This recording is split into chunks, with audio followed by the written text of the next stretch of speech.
नमस्कार, मैं पंकज प्रसन्न। दोस्तों, आज कई बड़ी खबरें हैं। एक खबर ये है कि जो आरोप लग रहे हैं अरविंद केजरीवाल एंड पार्टी पर कि उन्होंने न्यूयॉर्क टाइम्स में जो लेख छपवाया वही अरब के एक बड़े अखबार खलीज टाइम्स में भी खबर छप गई है। तो न्यूयॉर्क टाइम्स ने एक सफाई जारी की है जिसमें उन्होंने कहा है कि हम पेड न्यूज़ नहीं लेते और कई दूसरे अखबार हमसे लाइसेंस पे हमसे परमिशन लेकर वो सेम टू सेम वो खबर छापते हैं। भारत के भी कुछ अखबार हैं वो छापते हैं कभी कभी।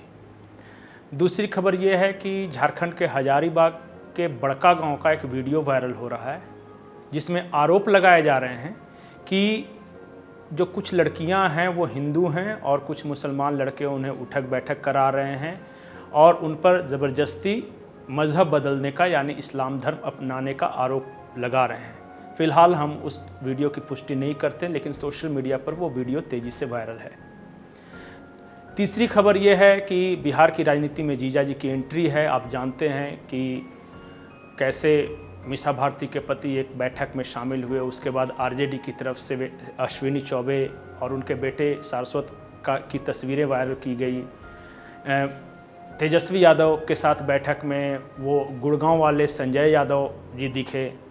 तो ये सब खबरें हैं, लेकिन आप लोग की उत्सुकता सबसे ज़्यादा इस बात पर होगी कि झारखंड की सियासत में अगले 2-4 दिनों में क्या होने वाला है। आप सबको पता है कि कल झारखंड मुक्ति मोर्चा, आरजेडी और कांग्रेस के सभी विधायकों की बैठक है। इसके अलावा कांग्रेस ने अपने सभी विधायकों को 24 अगस्त तक रांची में ही रहने को कहा है और झारखंड मुक्ति मोर्चा की ओर से भी लगभग इसी तरह के दिशा निर्देश हैं। जो हमारी जानकारी है वो ये है कि कल जो बैठक होगी यूपीए के सभी विधायकों की, उनसे समर्थन पत्र पर दस्तखत करवाया जाएगा। और ये ज़रूरी है क्योंकि ये जाके राज्यपाल के सामने जो भी परिस्थिति आएगी उसमें दिखाएंगे कि हमारे पास बहुमत है। और यूपीए खेमे की एक रणनीति ये भी है कि विधानसभा पटल पर बहुमत साबित करने की नौबत न आए या फिर वोटिंग की नौबत न आए, क्योंकि ऐसी आशंका है कि हो सकता है कि कुछ क्रॉस वोटिंग हो जाए।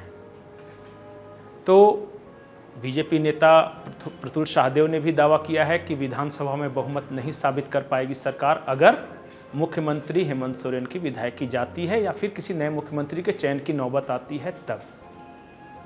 एक और मामला है, आप लोगों में से कई लोगों ने ये सवाल पूछा है कि अभी ऑप्शन क्या क्या हैं और किसके नामों पे चर्चा हो रही कि अगर हेमंत सोरेन नहीं तो वो कौन से नाम हैं जो कि मुख्यमंत्री पद के चेहरे हो सकते हैं।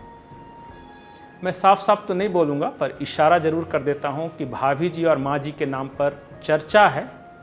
हालांकि जब तक कल की बैठक नहीं हो जाती, जब तक कुछ ठोस नतीजे नहीं आ जाते, तो इस बारे में कुछ भी कहना जल्दीबाजी हुई, क्योंकि बैठक में क्या होगा, किस नाम पर सहमति बनेगी। लेकिन जो 2 नाम फिज़ा में तैर रहे हैं वो एक हैं भाभी जी और दूसरी माँ जी। एक और इस मामले से जुड़ा है कि हेमंत सोरेन के पास ऑप्शन क्या क्या है, क्या क्या हो सकता है इस पूरे केस में अगर चुनाव आयोग अगर इनके खिलाफ कोई निर्णय या अनुशंसा करता है तो। क्योंकि अनुशंसा ही करेगा चुनाव आयोग, वो लिख के देगा कि हमने इस पक्ष का सुना, उनका ये कहना था, दूसरे पक्ष का सुना, ये कहना था।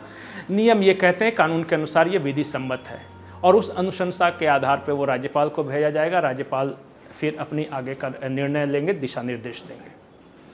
तो ऐसे में ऑप्शन क्या क्या बचता है। तो यूपीए की पहली कोशिश ये है कि किसी तरह वोटिंग की नौबत नहीं आए विधानसभा के अंदर, क्योंकि वोटिंग की नौबत आती है अगर तो जो भी प्रकरण हुआ कुछ महीनों पहले, आप जानते हैं कि कैसे 3 विधायक कलकत्ता में पकड़े गए। आरोप ये भी लगे कि एक 75 लाख का और ट्रांजैक्शन हुआ था उससे पहले भी, शायद किसी ने प्राप्त भी किए हों। हो सकता है कि कुछ ऐसा गुट हो जो असंतुष्ट हो सकता है कि क्रॉस वोटिंग हो। तो अगर क्रॉस वोटिंग की नौबत आती है तो क्या वो भाभी जी या माँ जी के पक्ष में मतदान करेंगे या नहीं करेंगे, उसी को मैनेज करने की अभी फ़िलहाल कोशिश चल रही है झारखंड मुक्ति मोर्चा और कांग्रेस के अंदर। ये ठोस खबर कैसे हो सकती है, क्योंकि आधिकारिक रूप से तो बोलेगा नहीं।